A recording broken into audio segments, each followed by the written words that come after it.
Let's build the clock tower up to the highest height, up so high to the sky.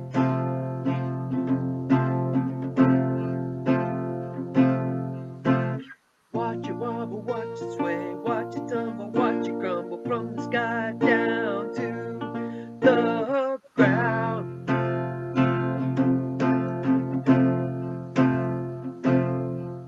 It all comes down to build another day.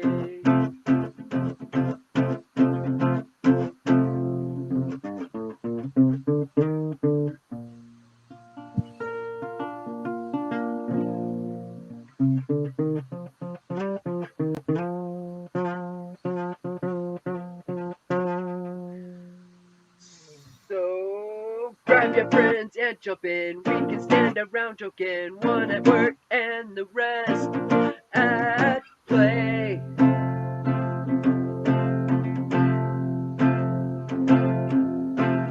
Let's build a block tower up to the highest height, up so high to the sky.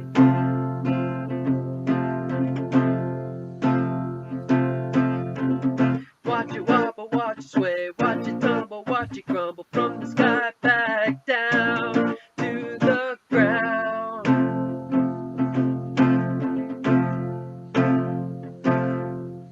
It all comes down to build another day.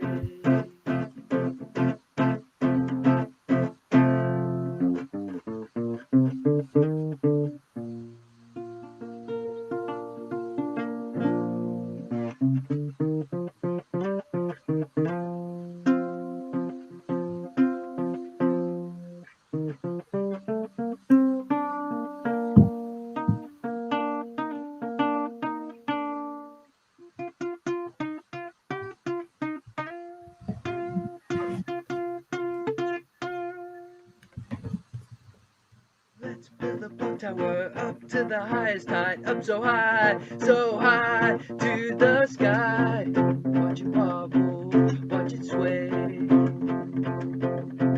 Watch it wobble, watch it sway, watch it tumble, watch it crumble from the sky back down to the ground. Yeah, it's all gotta come down to build another day. So have yourself a blocking good day.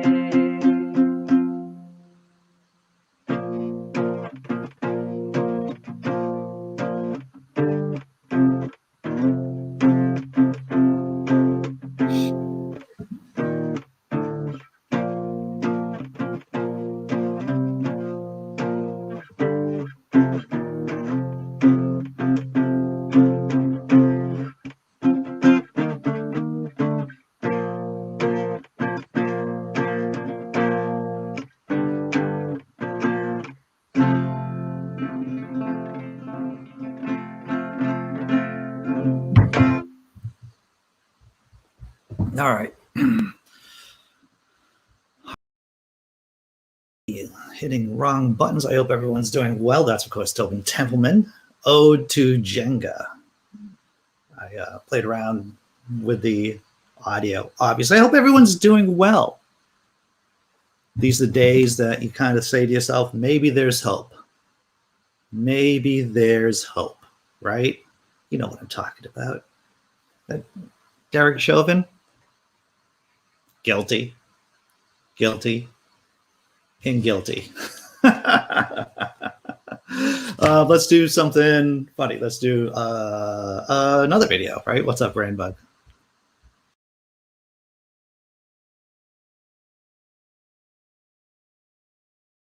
My cat is obsessed with my roommate, and this is how he reacts to him waking up every morning.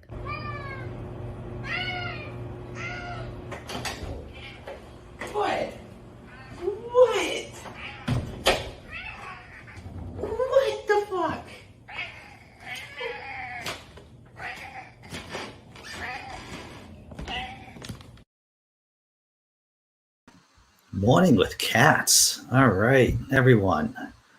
Brain bug. Oh yeah, Jesse Bear. Right. That was a moving moment there. Hope everyone's doing well. Doc Fearsome with another Dr. Mordecai. How many doctors? How many PhDs? How many MDs do we have in the chat? The number is legion. Sure, Tobin. Sure. Good to see that you're here, sir. Sean. Well, there is F-Dale as an Elf Dale. Jess M. Robert X. I think we got every Jesse Bear, and of course Rage. Hope you're doing today, Rage. I sent Rage a poe I wrote today, and I included Matt Powell in the bit. So I hope you enjoyed a little bit of comedy this morning, Rage, that I sent in your inbox. That sounds kind of perverted, right? Sent in the inbox. So yes, good morning, Scott Duke. Hey. And Robert, keeping me on track. I'm talking about cats. I'm talking about Chauvin, about Jenga, and Robert X is there to keep me on track about like, share, subscribe. Thank you very much, Robert. Randolph Richardson. Hope you're doing well today, sir. Hope you're doing well. All right. So a little bit of news, a little bit about me is that I am going to be doing a small video shoot in July. I was an extra on a video shoot a couple of days ago, on Monday, with a buddy of mine, Kevin Anderton of Midnight Chimes Productions, and local guy. And I've been working with him off and on for the last 10 years doing comedy shorts. And so we are going to be filming one in July. I can't tell you what it's about right now. I still have to write the script, but we were talking on the phone last night, bantering back and forth some ideas, and we agreed on a concept for a short comedy film, for a short comedy video, and looks like we're going to be filming in July. So just to let you know, if you do contribute to the channel or to my Patreon account, you not only support the blog and whatever I do here on YouTube, but also my filmmaking, my activism, all this stuff you are supporting, and I thank you. All right. Chat. Oh, all right. So let's go on to something funny. Okay, so this is relevant to yesterday, but I thought it was worth sharing. Happy 420 day. I was making you some brownies, but I kept licking the bowl, and then they disappeared, and now I'm a dragon.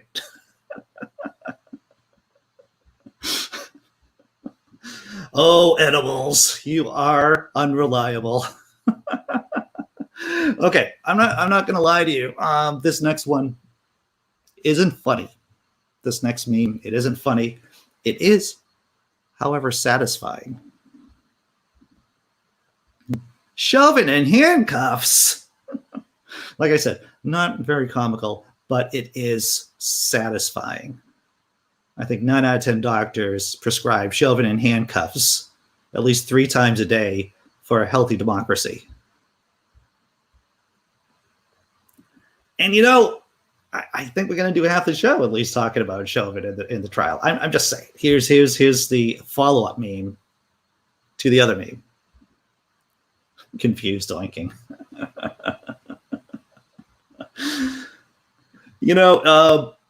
It's amazing that you killed someone out in public. People are filming it. It's obvious that you knew what you were doing, and still this guy's like, wow, how did I get found guilty? I had my Blue Lives Matter suit on too for so many days of the trial, and somehow I'm still guilty. Who would have guessed it? Oh, I got to catch up on the chat.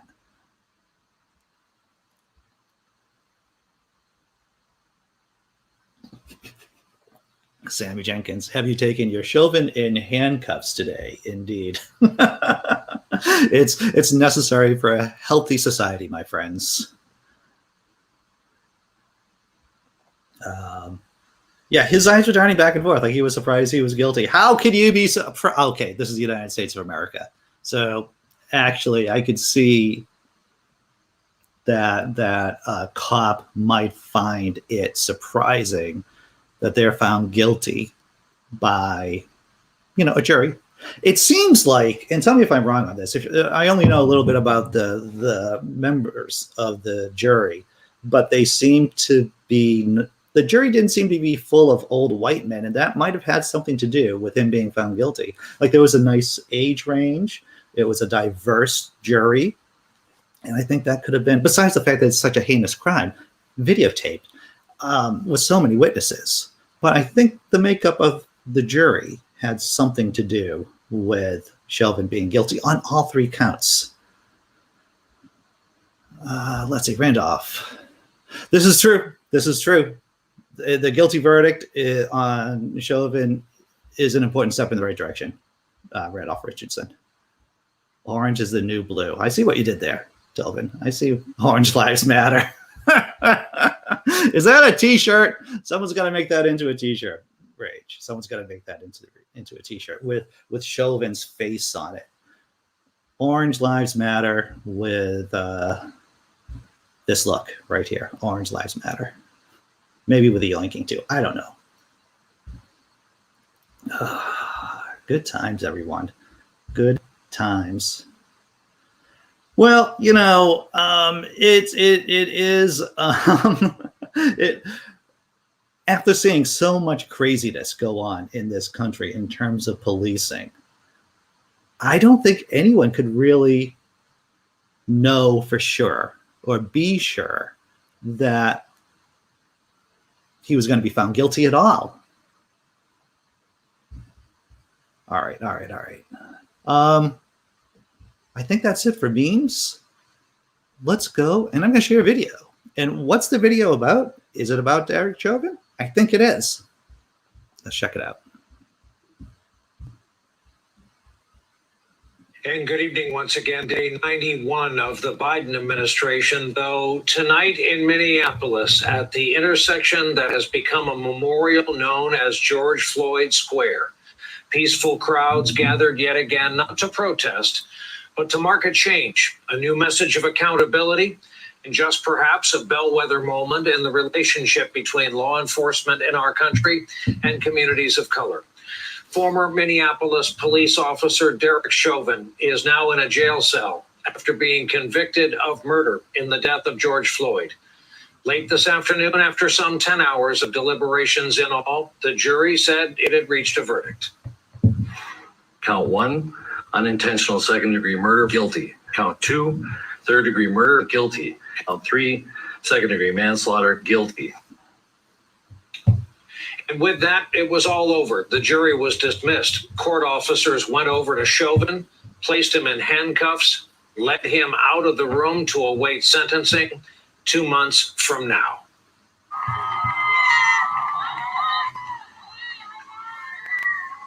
Outside court, as word spread, tension gave way to relief. Celebrations, in fact, as the gathered crowd realized Chauvin had been convicted on all 3 counts. Minnesota's Attorney General Keith Ellison, who once represented the area in Congress, praised the police officers who testified against Chauvin, as well as those who actually witnessed Floyd's murder. I would not call today's verdict justice, however, because justice implies true restoration. But it is accountability, which is the first step towards justice. The people who stopped and raised their voices on May 25th, 2020, they stopped and they raised their voices because they knew that what they were seeing was wrong. They were vindicated by the chief of police, by Minneapolis' longest serving police officer, and by many other police officers who stepped up and testified as to what they saw and to what they knew. What happened on that street was wrong. George Floyd's family also reacted to today's verdict. His brothers noted the significance of the jury's unanimous decision, as well as another case involving deadly use of force. a guilty charge on all accounts. We got a chance to go to trial. So this right here is for everyone that been in this situation. Everybody. 10 miles away from him, Mr. Wright, Dante Wright. That's right. Yeah. He should still be here. We have to always understand that we have to march. We will have to do this for life. We have to protest because it seems like this is a never-ending cycle. The Floyd family also spoke by phone with President Biden, who called them and said, among other things, quote, "At least, God, now there is some justice." Not long after that, the president, who earlier today revealed he had been, quote, "praying the verdict is the right verdict," appeared with the vice president and spoke to the nation. Today's verdict sends that message, but it's not enough. We can't stop here. And this takes acknowledging and confronting head on systemic racism and the racial disparities that exist in policing and in our criminal justice system. The guilty verdict does not bring back George. But through the family's pain, they're finding purpose. So George's legacy will not be just about his death, but about what we must do in his memory. Hey, thanks for watching our YouTube channel. I don't know if that was the world's best 420. Maybe the best 420 ever since the beginning of 420s. Maybe it was. Maybe it was. Check out the chat. I have not seen the video of Floyd's daughter, Daddy Changed the World. I'm going to go catch it. I'm going to go take a look at it after the show. Well, after, not only do we do this show, of course, but we do the open room afterwards at 10 o'clock. So we'll do this show up until 5 minutes of 10. And then we do the open room where we can come in. You can come in and talk about anything you want to talk about. Link to the back room for the next show is in the description. Yeah. I'm pretty happy about the entire Chauvin thing. And now comes, well, this is interesting. All right, so laughing in disbelief, leader of the nation should not have to address such matters. The fact that he does speaks of the seriousness of the racism problems that permeate the United States. Oh yes, Randolph Richardson. It is the original sin, if I'm going to use such language. It is the original sin of this country, of slavery and racism. And I'll just say, thank my fictitious God, we don't have the other guy here. We don't have Citizen Trump as President Trump, because you can just see how this entire situation would be spun. And while Derek Chauvin might still be found guilty, I just like saying guilty 3 times, I guess. If Trump was still president, would we be having riots by Proud Boys? Would we be having some kind of terrorist action by white supremacists? Oh, thank you, Jesse Bear. You sent it over to me by IG. So, well, that's if he could have rage, he would have. and if Trump was going to call anybody, if he was still president, it would have been for he would have called the prosecution to send his condolences for losing the case. I mean, for the defense for losing the case there. I don't think he has made a public address, Marine Bug. So now that Chauvin, Derek, is guilty, the logical question is, here's how long Derek Chauvin could spend in prison. An important question. Let's see. Derek Chauvin's conviction on all 3 charges stemming from the May 25th, 2020 death of George Floyd could lead to a sentence that lasts decades and into another court battle, of course. Chauvin will learn his fate in 8 weeks when Judge Peter Cahill hands down punishment to the former police officer who was found guilty on Tuesday of 2nd-degree murder, 3rd-degree murder, and 2nd-degree manslaughter. Under Minnesota sentencing guidelines for a person with no criminal history, each murder charge carries a presumptive sentence of 12.5 years, while a manslaughter conviction has a presumptive sentence of 4 years. but each count carries a different maximum sentence: 40 years for second-degree unintentional murder, 25 years for third-degree murder, 10 years for second-degree manslaughter. Abrams predicted that the prosecution will ask the judge to sentence Chauvin to more years in prison. If anyone deserves more years in prison than the minimum, it's this guy. Chauvin will be sentenced on second-degree murder because, per state law, it's the single most serious charge. Although sentencing guidelines suggest it's more likely he could be getting closer to 15 years. Prosecutors likely will argue otherwise, citing aggravating factors. Minors at the scene, watching Floyd die in one example, and it could push the 15 years closer to 40. The next big debate in the case over exactly what should be the sentence for Derek Chauvin, said ABC News legal analyst Dan Abrams, who said he expects the prosecution to push for a longer sentence. Chauvin was remanded into custody following the jury verdict. During the end of closing arguments, the former officer waved his right hand to have a jury decide his sentencing. Cahill alone will decide. Interesting choice, Mr. Chauvin, letting the judge decide as against the jury. Doctor Osiris, hope you're doing well today. History says that he will get the minimum, Rage says. Cops always do, but history also said he would be found not guilty. That's right. That's right. We'll find out in a few weeks. Well, more than a few weeks. It'll be several weeks. What's up, Dr. Osiris? Hope you're doing well this morning.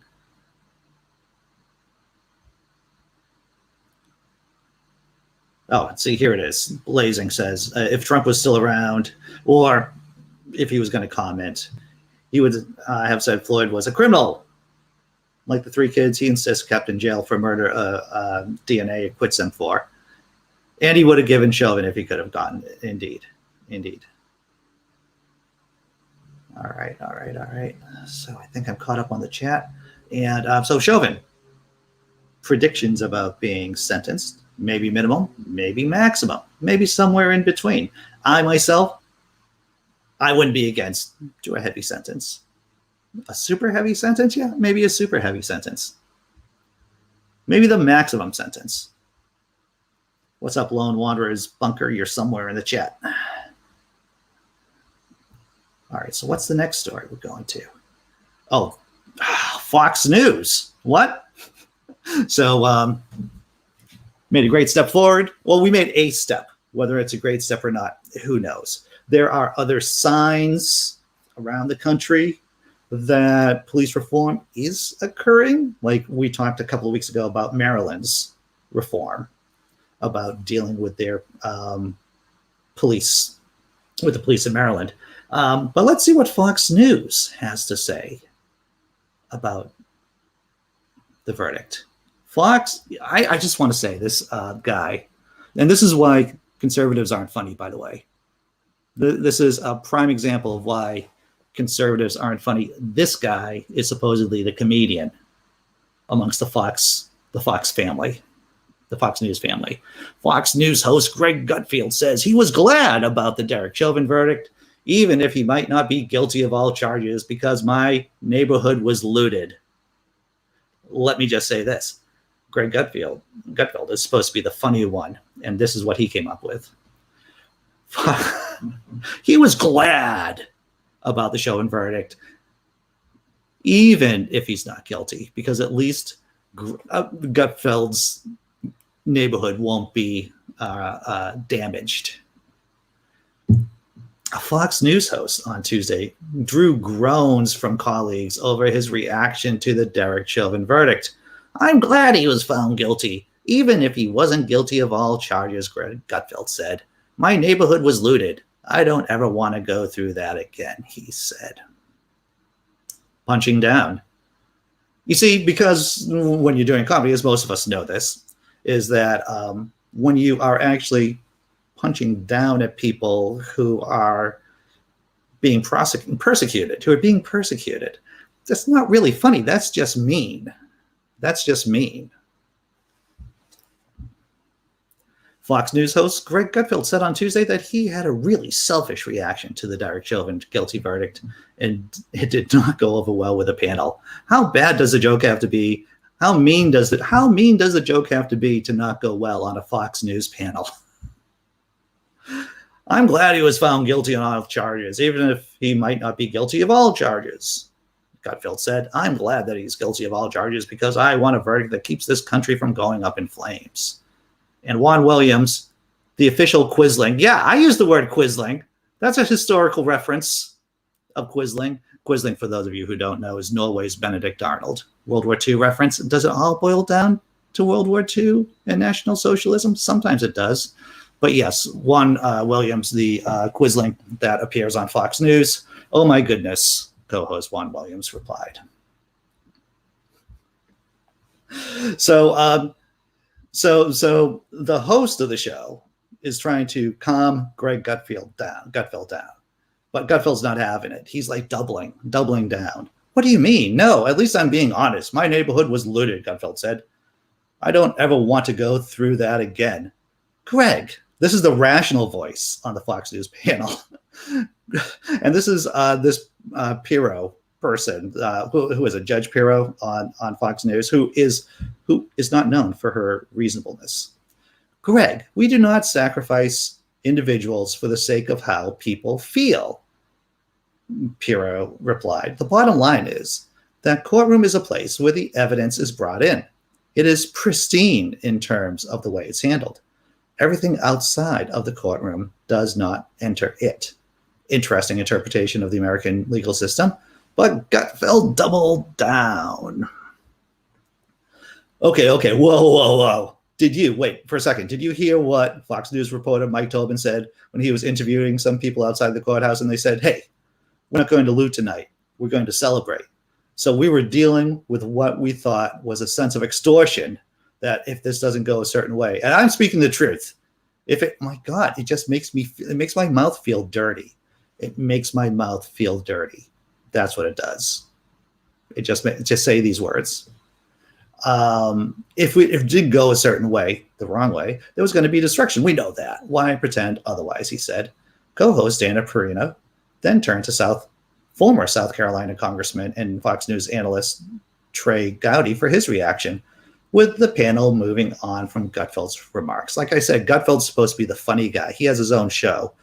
It won't be a long-lived show on Fox News because he's trying to do comedy, and I don't think he can fill either a half an hour or an hour show with that kind of comedy without bad things happening to him. Oh, chat. Let's see what's going on in the chat. Okay. Right, Sean, Alexander. Yeah, Bureau just says words because, does she actually believe the things that she's talking about the pristine nature of the American judicial system? I think anyone who's worked in the American judicial system for 2 seconds knows that that's not how things work. That's like a platonic form, right? Some kind of abstraction of how it should work. But we all know that isn't how it works.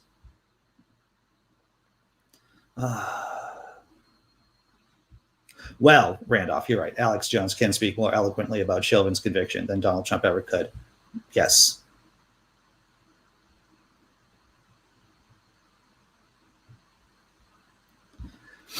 I would be seriously, I doubt. Can we have there should be a fact check somewhere, right? Maybe a Snopes fact check on this. Rage is saying, I seriously doubt his gated community was looted. White privilege. Yeah, indeed. Well, brain bug. Yep. This is property is greater than people. I think that's a Fox News mantra. And I think we can make a case for late stage capitalism too. Out of control capitalism, American style capitalism. That equation is more the rule than the exception, that property is greater than people. Well, what it is, Randolph Richardson says Fox News is comedy of errors. It is a tragedy. It's a tragedy comedy wrapped in a turducken of crap. That's what it is. All right. All right. I think I've caught up with the chat, everyone. So 30 minutes into the show already. Let's do halftime.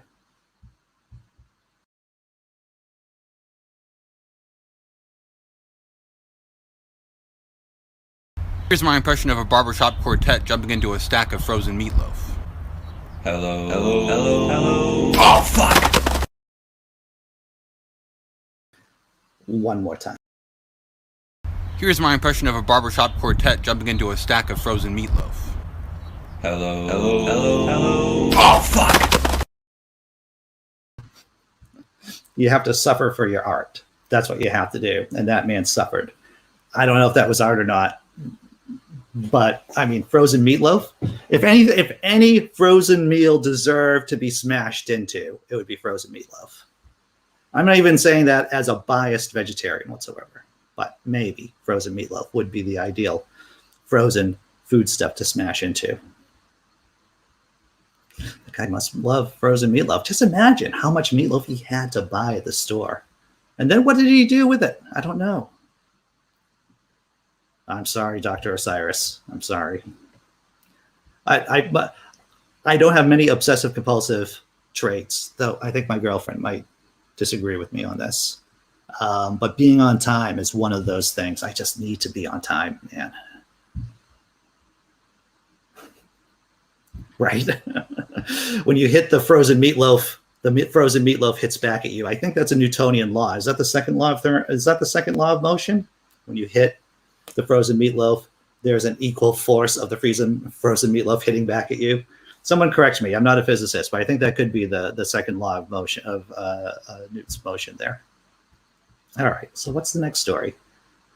No, we're not doing everything about Chauvin today. We're not doing everything about Derek Chauvin and frozen meatloaf, though we did do quite a bit. What's our next story here? Gonna take a look. Oh, halftime show. Halftime show. Hey. In case you want to laugh, in case you want to have something. See, I made this. As for me and my house, we will serve tacos. That's obviously the riff on the verse in Joshua. It's a t-shirt. Am I plugging some of my merch? I am. I'm sorry. I feel guilty about it. But the link is in the description in case you want to get a taco shirt. And who doesn't like tacos? All right, so what did we cover so far today? Let me look at the set list. Video, so just stating that Chauvin is guilty. Fox News responding to Chauvin and how long he may be spending his time in jail. And now for something totally different. Belarusia? Is that even a place, Andy? Are you making up what Belarusia actually is? No. Belarusia. It's right there. It was a Soviet republic back during the age of the Soviet Union. It is nestled there in Poland, in between Poland and the Russian Federation. And then you have Ukraine. It's a tough neighborhood. It's a tough neighborhood to be in just because, well, they're bordering Russia. And the population has been suffering from its, well, are we going to call him a dictator? I think we could call him a dictator at this point. Jailed for waving flowers in the street or holding tea parties, life in the newly totalitarian state of Belarus. So if you've been following this story over the years, Belarus has been sliding into a totalitarian form of government for quite a long time. Protests in Belarus erupted in August when Mr. Lukashenko, he is the dictator in question, by the way, was handed a landslide victory in a rigged election. Enraged by violent arrests and hundreds of undocumented cases of torture, Belarusians demonstrated every weekend until the end of the year, demanding Mr. Lukashenko step down, but the Belarusian regime did not crack and punished the dissent by unleashing what Belarusians call a steamroller of repressions. Mr. Lukashenko over the weekend accused U.S. intelligence of plotting to kill him and said he would announce one of the biggest decisions in his lifetime as president in the coming days. Is that something to do with Russia? Many of the previous Soviet republics do not want to be part of the Russian Federation. Belarus and Mr. Lukashenko, they're not exactly not in favor of a closer union with the Russians. Analysts speculate Mr. Lukashenko is about to declare a closer union with Russia, or even an invitation for Russian troops, as he is expected to meet President Putin for talks on Thursday. That's today. Now, Plaza of Change and a few other hotbeds of resistance in Minsk are patrolled by men in camouflage, soldiers in camouflage. Older Belarusians like it to the country's wartime Nazi occupation. Lena, a 51-year-old accountant and a Plaza of Change resident, has already served 3 brief sentences for protesting. Her neck is dotted with white spots, traces of injuries from stun grenades that she sustained during the election night crackdown. The government is poised too harsh in the repressions. One draft law would allow police to open fire at unarmed people at their own discretion, and under another, a Belarusian could be charged with extremism for merely speaking out in favor of the anti-Lukashenko movement. You know, it sounds like Florida really wants to be like Belarus in a lot of ways. Yes, I'm looking at you, Governor DeSantis, because I'm sure that we've all heard. Have we covered it here on the show? I think we have, about Florida's new laws giving law enforcement, giving individual citizens more rights yet to harm protesters. Maxim Bogretsov is a rare opposition figure still working in Minsk. The 48-year-old IT executive who moved back home last summer after living in the U.S. for 20 years is confident about the inevitable regime change, if not in the short term. We're in a stalemate. Authorities are facing a giant hole in their budget, a massive brain drain, and pretend that everything is okay, he says. We have critical mass of a new generation of people who won't accept the idea of living in Stalin's 1930s. Stalin's 1930s, purge, purge, purge, basically. I don't know what your favorite story about Stalin is, but I'll tell you what my favorite Stalin story. So there was every year, there would be a party congress of the Communist Party. And so during the midst of the purges, Stalin rose and everyone gave him a big applause. They just kept clapping their hands, and they kept clapping their hands, and they kept clapping their hands, and they just kept clapping and clapping and clapping and clapping and clapping, because no one wanted to be the first person to stop clapping.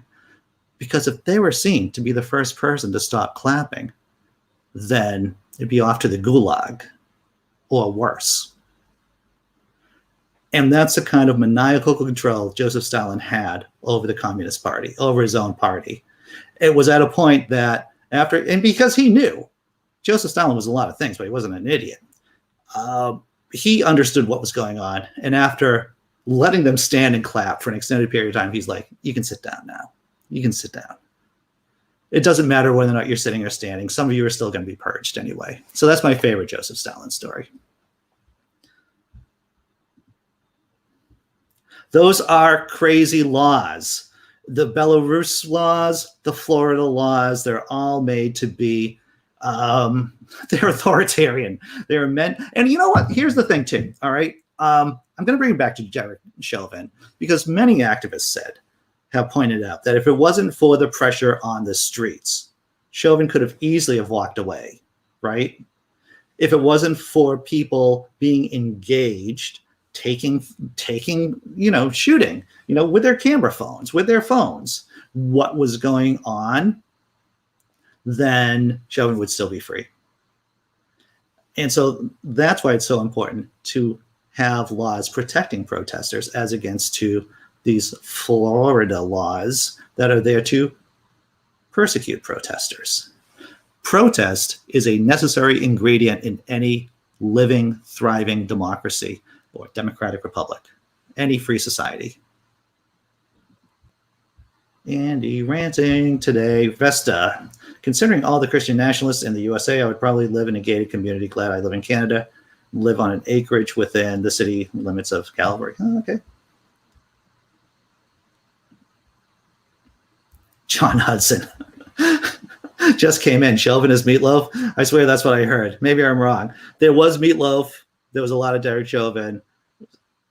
Just pivoted to Belarus and connecting how important it is to have a active protest movement in a country, in a society, for the society to be healthy. And, I wouldn't, as you probably have heard too, that Russia has, the Russian Federation has a massive military on the Ukrainian border.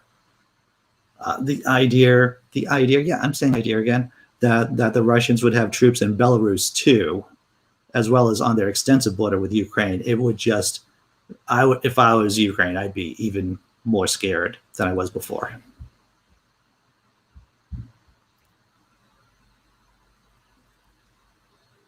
All right. When you think about Belarus coming near economic implosion, the concept that the Russians are going to help them out economically is also laughable, because the Russian economy isn't doing well either. All right. I just ranted enough about Russia and Belarus. It's funny how you can rant about the Russians, Belarus, Florida, all in one sentence, all in one paragraph. And it's like, yeah, that kind of makes sense. There is a through line there. Oh, my friends. You're going to have a moment. We should have a moment of Schadenfreude. You know how the Daily Show used to have the moment of Zen? They were Jon Stewart. Maybe we should have a moment of Schadenfreude. And for those of you who don't know what Schadenfreude is, it is the appreciation, the enjoyment of other people's sorrows. Now, it's not a good feeling, right? It's not, well, it is a good feeling, to tell you the truth. But there are some people out there who have ran their mouths for so long that when karma, or when the consequences of their actions actually, catch up with them, it's a natural reaction to celebrate. We know there's no such thing as karma, but actions do have consequences. And here we go. Ted Nugent catches coronavirus after a year of telling us the pandemic was all fake. I think John Hudson shared this story on Facebook, and I said, oh, I have to share that on the show this morning. Ted Nugent catches coronavirus after a year of telling us the pandemic is all fake. And best of all, it isn't asymptomatic coronavirus either. The coronavirus hit him hard in both testicles. Ted Nugent, the right-wing singer who spent the past year boring on about his ridiculous coronavirus and anti-vaccine conspiracy theories, has announced that he's fallen badly sick with COVID-19.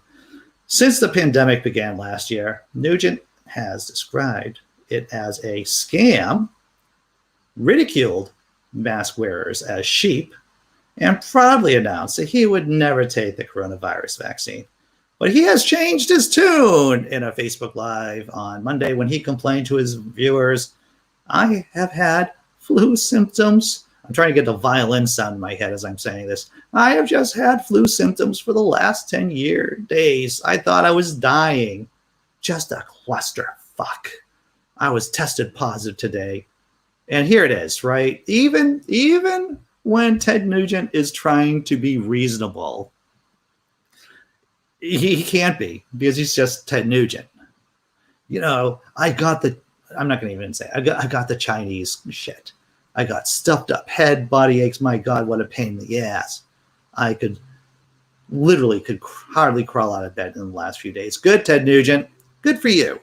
Maybe, perhaps, and there's no way he's going to learn from this experience, obviously, just by calling the coronavirus the Chinese shit, right? He is so hypocritical and just unaware of who he is in the world. You would think he's an evangelical minister, to tell you the truth. When is Ted Nugent going to become an evangelical minister? Because I think he's just a hop, skip, and a jump. And maybe that'll be a great poll I could do too on the blog, Laughing in Disbelief. I think that would be great. Ted Nugent becomes an evangelical minister.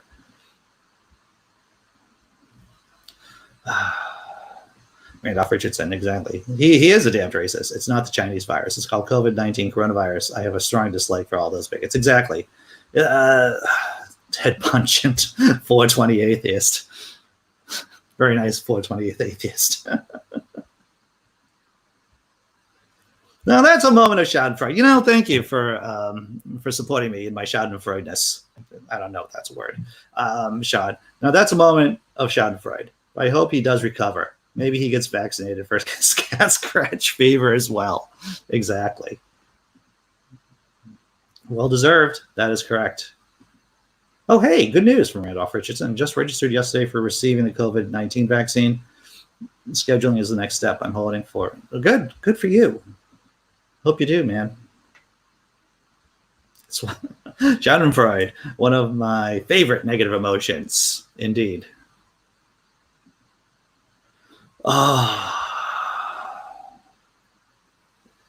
Evangelical. I see what you said there, Simply Secular Dave. Simply Secular Dave is at work today. And so he can only, that's why his wit has not been throughout the chat. Doing work. Oh, okay. Vesta says, my husband is Ukrainian. Family has been in Canada since 1890s. He had an uncle who was Ukrainian nationalist. As such, his family still has problems getting permission to visit. Ukrainian. Also, of course, the reason why the Ukrainians, at least many Ukrainians, have issues with the Russian state to begin with is because, once again, we're going to go back to Joseph Stalin. Joseph Stalin intentionally created a famine in the Ukraine. Ukraine was the breadbasket of the USSR. There was a collectivization of farms. In other words, all the little individual farmers were put into large factory collectives. Absolutely the wrong thing to do, of course. And, Stalin wanted to break the back of Ukrainian farmers, wanted to break any kind of resistance to his crazy plans. And so he orchestrated the starving, the great famine of Ukraine during the 30s, early 30s, I believe it was. But I could be wrong. Vesta might know this more than I do. I do have a book on the Great Famine somewhere back here I had for class. 47 minutes. Let's do, I think, what did we go over today? Belarus maybe becoming part of the Russian Federation? That's possible. At least Russian troops will probably be entering the country, but who knows? We'll find out. Lukashenko is meeting with Putin today. Ted Nugent getting coronavirus. Oh. And we talked a lot about Derek Chauvin, about what his possible sentencing is going to be. Of course, he was found guilty. And this Greg Gutfeld guy, supposedly the funny one on Fox, on the Fox channel, just showing us why conservatives can't be funny, why fascists can't be funny, really. All right, let's do a funny video and tie this thing up.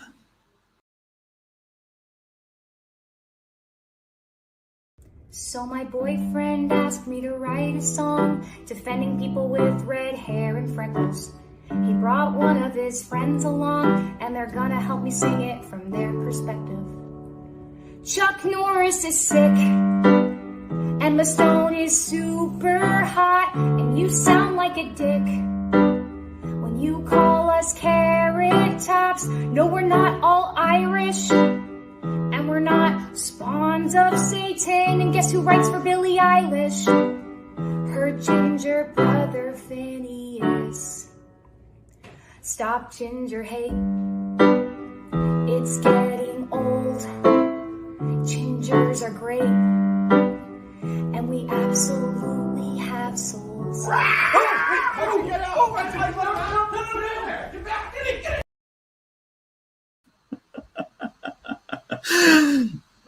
Oh, good times.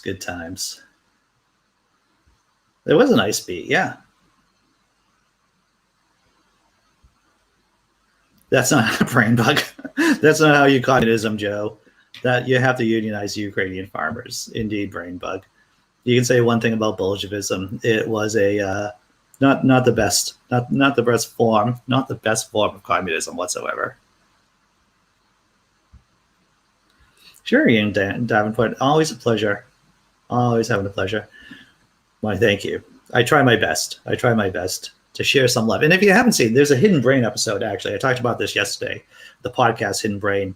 It is a really fine episode on humor and the effects of humor and the psychology of humor. And it's worth listening to if you're into that kind of thing. There, Sean says, there's no funny on Fox. They aren't capable. Comedy requires an understanding of nuance. Fox, well, that's the thing. I've mentioned this before. There's been studies about how conservatives see humor and how liberals see humor. Conservatives typically like the very solid knock-knock jokes, very clear, very straightforward, on-the-nose kind of comedy, while liberals appreciate satire. You know, like the Colbert Report from back in the day, Stephen Colbert, the Colbert Report. More complex type of humor.